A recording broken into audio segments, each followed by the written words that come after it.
एक बहुत ही शानदार एक स्ट्रैटेजी आपके लिए लेके आया हूँ। इसके लिए हमको इंडिकेटर में चलना होगा और यहाँ पर हम लिखेंगे RSI एडेप्टिव।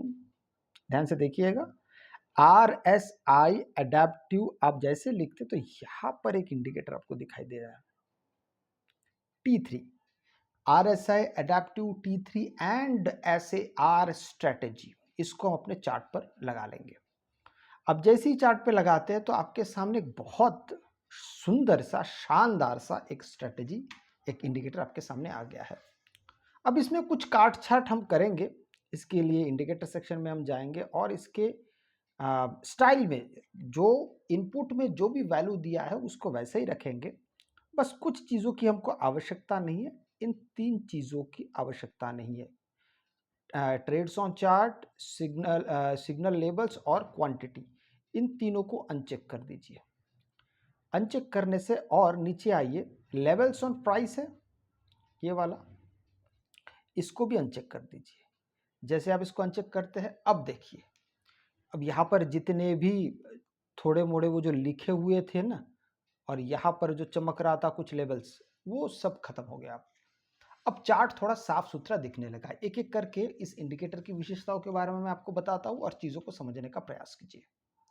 यहां पर हम 3 चीजों को इकट्ठा देख पा रहे हैं कि जब मार्केट बुलिश होता है तब मार्केट कैसा, ये इंडिकेटर कैसा उसे दर्शाता है। ध्यान से देखिएगा, बुलिशनेस हम तब मानेंगे जब ये तीनों, सबसे पहले ईएमए ब्लू हो जाएगा 0.1, एक और लाइन आपको यहाँ पे जाता हुआ दिख रहा है डॉट डॉट, ये भी हमको चाहिए, और साथ में एक हॉरिजॉन्टल लाइन भी है। कई बार होगा ये दोनों आपको दिखेंगे पर हॉरिजॉन्टल लाइन नहीं दिखेगा जो व्हाइट कलर का आपको दिख रहा है। हमें इन तीनों के कंफर्मेशन की आवश्यकता होगी। तीनों का कंफर्मेशन जब होगा तभी हमें यहाँ पे इस बात का हमको समझ में आ जाएगा कि हाँ, अब मार्केट यहाँ से अच्छी तरीके से कंफर्म होके ही मार्केट ऊपर जाएगा। जैसे यहाँ पर आप देख सकते हैं, यहाँ पे मार्केट सिर्फ एक ब्लू लाइन, वो भी डॉट डॉट वाला ही ऊपर आया है, बाकी दो नहीं है। तो ऐसे वक्त पे आप शांत हो सकते हैं, अपने आप को उत्तेजित मत करिए कि यहाँ पे तीनों का संगम हमारे लिए ज्यादा जरूरी है। अब जिस पॉइंट पे बुलिश स्ट्रेटजी हमारे लिए कैसा काम करेगा, जिस पॉइंट पे, जिस कैंडल पे ये तीनों मिलते हैं, इस तीनों को आप देखिए, ये तीनों कहाँ मिल रहा है, इस कैंडल पे मिल रहा है। मतलब ये हुआ कि अब इस कैंडल के ऊपर जब प्राइस ऊपर जाएगा, हम इसी कैंडल से कतई एंट्री के बारे में नहीं प्लान करेंगे। हम सिर्फ तभी प्लान करेंगे जब ये तीनों एक तो एक साथ मिलेंगे और जिस कैंडल के पास जाएगा उस कैंडल जब ब्रेकआउट होगा, ये कैंडल का ब्रेकआउट आप देख सकते हो, तो ये वाला कैंडल ने किया है। अब ये इस कैंडल से हमारी एंट्री होगी और जिस कैंडल के पास या जिस कैंडल के ऊपर ये तीनों ही इमर्ज हुए हैं वही हमारे लिए स्टॉप लॉस का काम भी करेगा। तो एसएल होगा ये, और ये जो आप देख पा रहे हैं इस कैंडल को, तो ये हमारे लिए होगा एंट्री पॉइंट। बड़ा ही साफ सुथरा सीधा तौर तरीका है एंट्री का। अब यहां से देखिए आपको किस प्रकार से मार्केट एक शानदार और बहुत मजबूत ऊपर की तरफ मार्केट आपको जाता हुआ दिख रहा है। एक बात इसमें याद रखिएगा कि यहाँ पे आपको ये बहुत बड़ा तो ट्रेड दिखाई दे रहा है, लेकिन बेहतर यही होगा कि आप छोटे छोटे टारगेट के साथ शुरुआत में शुरू करें। अब इसी को हम पुट साइड में भी देखेंगे, तो पुट साइड में भी बिल्कुल सेम चीज होगा कि ये तीनों एक ही लाइन पे होने चाहिए। अगर आप इसको, मैं थोड़ा सा जूम कर देता हूं, अब ध्यान रखिएगा, जूम करने के बाद ये 1 2 और 3 तीनों भी एक ही लाइन पे, तो इस तरीके से नीचे जा रहा है। पर्टिकुलर उसी कैंडल को हम अगर आप देखते हैं तो ये जो ग्रीन कैंडल आपको दिख रहा है, ये तीनों इसी जगह से, माफ कीजिएगा, ये जो रेड कैंडल है यहाँ से नहीं आ रहा है या यहाँ से आ रहा है, क्योंकि हॉरिजॉन्टल लाइन यहाँ से शुरू हुआ है, यहाँ से नहीं। इस चीज को आप ख्याल रखिएगा, यहाँ पे सिर्फ 2 ही इंडिकेशन आया है, यहाँ पे हॉरिजॉन्टल लाइन नहीं था। तो हॉरिजॉन्टल लाइन कहाँ पे है, यहाँ से शुरू हुआ है, मतलब ये वाला जो 3 लाइन है, इसलिए ये ग्रीन कैंडल पे ही हमारा यहाँ पे इस प्रकार से एसएल होगा। इसके नीचे जैसे जो कैंडल जाएगा वहां से हमारी एंट्री हो जाएगी। अब थोड़ा सा इसको आप ध्यान से देखते हैं, तो यहाँ पे मैं एक लाइन यहाँ पे ड्रॉ कर देता हूँ। कई बार होता है कि लोग बहुत अलग अलग जगह पे कंफ्यूज्ड होने लगते हैं। जैसे कि मैं आपको बताता हूँ कंफ्यूज्ड कहाँ, ये कंफ्यूजन कहाँ आता है। अब देखिए हमारे लिए एस एल यही वाला है, यही कैंडल है, इसी के ऊपर अगर मार्केट जाता है तो हमारा एस एल हिट हो जाता है। इस जगह को देख के आपको यहाँ पे क्या महसूस हो रहा है, इस जगह को देखिए जरा। आपको लग रहा है यहाँ पे आपका एस एल हिट हुआ है, हाँ या ना? थोड़ा सा सोच के विचार करके बताइए।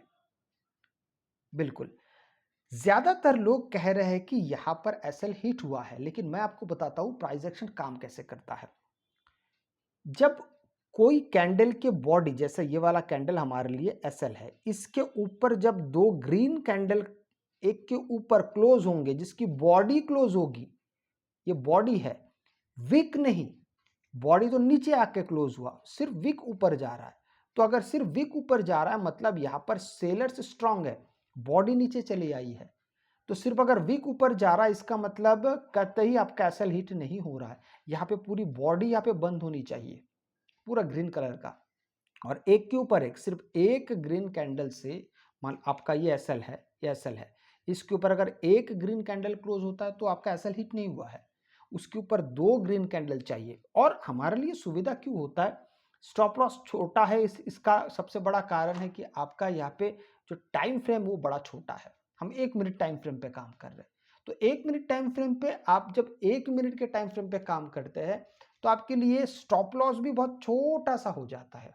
नुकसान होने के चांस, अगर नुकसान होता भी है, स्टॉप लॉस अगर हिट भी होता है तो बहुत छोटा सा स्टॉप लॉस होता है वो। अब देखिए यहां से फिर मार्केट ने किस तरीके से, मार्केट ने चीजों को देखा, और थोड़ी देर बाद अब देखिए मार्केट यहां से धीरे धीरे धीरे धीरे धीरे एकदम से फिर नीचे आने लगा है। हालांकि यहाँ पे थोड़ा सा वक्त लिया, मार्केट यहाँ पे नीचे आया, फिर ऊपर गया, फिर धीरे धीरे नीचे आया। तो इतने देर में जब आपको आपका टारगेट मान लीजिए यहाँ तक है, तो बस आपका टारगेट जैसे आपको मिल जाएगा आप वहां से निकल सकते हैं। पर इसका मतलब ये नहीं है कि ऐसे स्ट्रेटेजी में स्टॉप लॉस हिट नहीं होते हैं। और बात रही सेटिंग्स की, तो आप जाके देखिए यहाँ पे फ्रीक्वेंटली अगर आप देखते हैं तो फ्रीक्वेंटली आ रहा है। आप इसको अपने हिसाब से भी कम या ज्यादा कर सकते हैं, वो सेटिंग्स पे जाके आप उसको कर सकते हैं। जरा आप इस चीज को यहाँ पर थोड़ा सा आप नजर डालिए। अगर आप यहाँ पर नजर डालते हैं तो यहाँ पर देखिए जरा, ये तीनों लाइन यहाँ पर इमर्ज हुआ है। तो यहाँ पर इमर्ज होने का मतलब है पुट साइड में। अब जिस कैंडल के ऊपर आया है, तो कौन सा कैंडल, कौन सा, ये वाला कैंडल है, इसके नीचे जब तक मार्केट नहीं जाता तब तक आप एंट्री नहीं करेंगे। चलिए यहां पर मैं एक हॉरिजॉन्टल लाइन यहीं पे मैं ड्रॉ कर देता हूं, ताकि आपको थोड़ा सा इस इंडिकेटर के बारे में और ज्यादा समझ में आए। ध्यान से देखिए, ये तीनों, ये ऑरेंज लाइन, हॉरिजॉन्टल लाइन, ये ऑरेंज एमए, ये तीनों कहां पे जाके किस कैंडल से शुरू हो रहा है आप देखते हैं तो ए रेड कैंडल से, इसलिए हमने इसके नीचे हमने एक हॉरिजॉन्टल लाइन ड्रॉ किया है। अब इसके नीचे जब मार्केट क्लोज होगा तो वो हमारा एंट्री पॉइंट होगा। और लकीली यहां से मार्केट रिवर्स हो गया है। इसका मतलब ये है जब आप प्राइस एक्शन इंक्लूड करते हैं अपने स्ट्रेटेजी में तो आप बहुत ज़्यादा सेफ अपने आप को महसूस करने लगते हैं, क्योंकि प्राइस एक्शन सबसे बेहतर है। हाँ, हम इंडिकेटर का इस्तेमाल ज़रूर कर रहे हैं, पर हम प्राइस एक्शन को प्राथमिकता भी दे रहे हैं। इस चीज़ को आप थोड़ा ध्यान रखिएगा। अगर आपको वीडियो अच्छा लगे तो लाइक शेयर सब्सक्राइब जरूर कीजिएगा। आपसे मैं अगली वीडियो मिलता हूँ, तब तक के लिए जय हिंद।